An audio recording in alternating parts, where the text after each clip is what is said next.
Bonjour. Alors on va s'intéresser aujourd'hui à la notion de matrice semblable. Soit n un entier naturel non nul, soit A et B deux matrices carrées de taille n à coefficient réel. On dit que B est semblable à A si et seulement si il existe une matrice P inversible, carré inversible de taille n, donc carré de taille n inversible, on note que P appartient à GLN2 et donc de R pour dire à coefficient dans R, tel que B s'écrive P à P-1.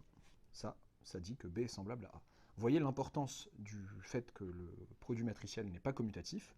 Si le produit matriciel avait été commutatif, bah ça aurait fait P, P-1 fois A, ça aurait donc fait identité fois A et ça aurait fait A. Donc B égale A, tout simplement. Ce qui n'est pas le cas en général pour deux matrices semblables. Non, deux matrices sont semblables. Donc B est semblable à A si on a ça. B égale P à P-1.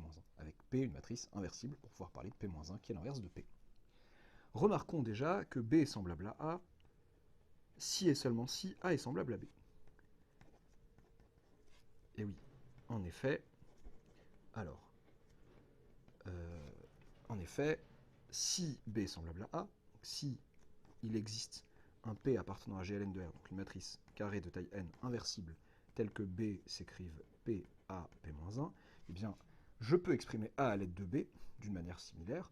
Eh bien, je peux me débarrasser du P à gauche là en multipliant des deux côtés à gauche par P-1.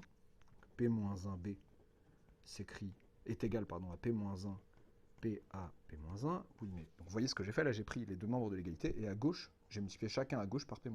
L'ordre est, savoir si multiplier à gauche ou à droite est important justement du fait que le produit matriciel ne soit pas commutatif. Donc là, j'ai P-1B qui est égal par associativité, donc je peux déplacer les parenthèses sans changer l'ordre des matrices. Et donc P-1P, ça me fait identité ici, et donc j'ai AP-1, puisque identité fois AP-1, ça fait AP-1. Identité fois n'importe quelle matrice carrée de même taille, bah, ça fait cette matrice carrée de cette taille. Donc P-1B égale à P-1. Pareil pour le P-1 à droite, je multiplie des deux côtés à droite par P. Ça fait P-1BP égale A P-1P. Bon, je ne vais pas détailler cette fois-ci, ça fait A fois identité, donc ça fait A. Et donc j'obtiens que A s'écrit P-1BP. Donc en fait, qu'est-ce que j'ai écrit? En posant eh bien, Q égale P-1, eh bien qu'est-ce que j'ai là? J'ai A qui est égal à Q, B, Q-1. Donc Q est évidemment une matrice carrée de taille n inversible, c'est l'inverse de la matrice P. Mais oui, parce que Q-1, c'est qui Q-1? C'est P-1 moins 1, c'est l'inverse de P, donc c'est P. Donc il existe bien une matrice Q, donc pas forcément P, donc là c'était cette notion, c'était l'existence d'une matrice inversible qui vérifiait ça. Bah, il existe bien une matrice inversible qui vérifie que A s'écrive cette matrice inversible fois B fois l'inverse de cette matrice inversible. Donc A est semblable à B. B semblable à A implique que A est semblable à B, ça c'est ce qu'on a montré ici, mais et vice-versa, en changeant le rôle de A et de B dans ce raisonnement. Donc on a aussi que A semblable à B implique B semblable à A. Donc dire que B est semblable à A, c'est pareil que dire que A est semblable à B, et donc on peut parler de deux matrices semblables. Donc on peut dire en fait que ça revient à dire que A et B sont semblables. Donc ça donne du sens au fait de dire que deux matrices sont semblables. Que ce soit l'une à l'autre ou l'autre à l'une, ça revient même. Un petit E et un S, bon c'est pas grave. Alors, l'intérêt de cette notion, notamment, je dis pas que c'est le seul bien sûr, intervient dans le calcul des puissances. Donc j'ai dû refaire la vidéo parce que à ce stade de la vidéo j'ai mis quel que soit n appartenant à n étoiles pour avoir les puissances de B, et non, je ne vais pas retomber dans ce piège, quel que soit k appartenant à n étoiles, B puissance k. Pourquoi? Parce que n, c'est la taille de mes matrices, pas que je m'emmêle les pinceaux entre la taille de mes matrices et les puissances que je veux calculer de ces matrices. Donc B puissance k, qu'est-ce que c'est?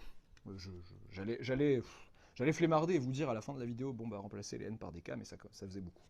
P puissance k, ça fait P à P-1 puissance k, donc si B c'est P à P-1, et donc qu'est-ce que ça fait?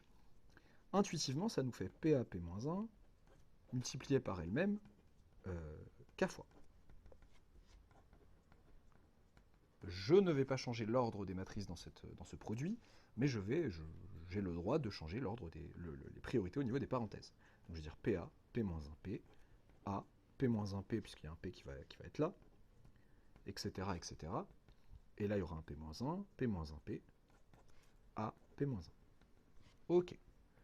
Au revoir les P-1P qui me donnent tous identité. Matrice identité en produit, bah, ça va disparaître. PA fois identité, ça fait PA, fois A, fois l'identité. Donc les matrices identité en produit vont pas nous embêter. Il va rester PA fois A fois A fois A fois A répété K fois PA puissance K, P-1. Donc si je sais calculer les puissances de A, je sais relativement simplement calculer les puissances de B.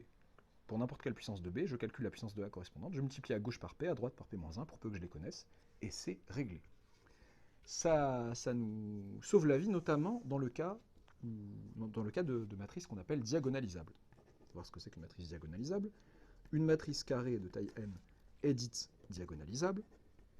Dans ce cas, diagonalisable, lorsque il existe une matrice P inversible, et il existe une matrice D diagonale, matrice carrée de taille n diagonale, telle que M s'écrive PD P-1. Autrement dit, une matrice est diagonalisable lorsqu'elle est semblable à une matrice diagonale. Et dans ce cas, pour tout n appartenant pour tout k, punaise, M puissance k n'est autre que P D puissance k P-1 en reprenant la même règle que tout à l'heure, sauf que cette fois-ci le A est remplacé par un D. Et pourquoi j'ai mis grand N et non pas N étoile? Bon, pour N égale 0, pour K égale 0, ça fait M puissance 0 d'un côté, ça fait l'identité, et de l'autre côté ça fait P D puissance 0 identité, P-1, et donc ça fait encore l'identité. Donc voilà, ça on peut le... Donc, ce qu'on a montré de manière relativement intuitive, je ne trouve pas forcément que ça manque de rigueur, cette façon de présenter les choses, mais c'est pas vraiment formel. Si on veut le montrer de manière formelle, on peut le faire par récurrence. Montrons-le, même si on a parlé un peu ici, montrons par récurrence, sur K du coup, qu'on a ça. Initialisation, pour K égale 0, M puissance 0, ça fait la matrice identité par définition. C'est là que je m'en suis rendu compte, c'est quand j'ai écrit M puissance, j'ai vu le N là, j'ai vu rouge et voilà. M puissance 0, donc dans la première vidéo. Donc M puissance 0 égale identité, et d'autre part, P D puissance 0 P-1, ça fait P identité P-1, ça fait P P-1 et ça fait identité. Donc tout va bien, c'est vrai au rang 0. Hérédité, si, supposons que pour, bon, N est très moche, un certain K appartenant à grand N, M puissance K égale P D puissance K P-1, et montrons donc que M puissance K plus 1, c'est P D puissance K plus 1 P-1. Je n'écris pas ce qu'on veut montrer, que je ne l'annonce pas, mais c'est pas grave. M puissance K plus 1, qu'est-ce que c'est? C'est M puissance K fois M, par exemple, ou M fois M puissance K, ce qui revient en même. Oui, mais M puissance K, je sais qui c'est. C'est P D puissance K P-1. Et le M tout seul, là, je ne vais pas le laisser, je vais dire que c'est PD P-1, puisque je sais que M, c'est PD P-1. Hop, zut, ça dépasse. Et donc, ça me fait P D puissance K, donc là, je vais juste changer déplacer les parenthèses, P-1P, D, P-1. Ok, donc là, j'ai P-1P qui fait l'identité, D puissance K fois D, ça fait D puissance K plus 1, et ça fait P, D puissance K plus 1, P-1.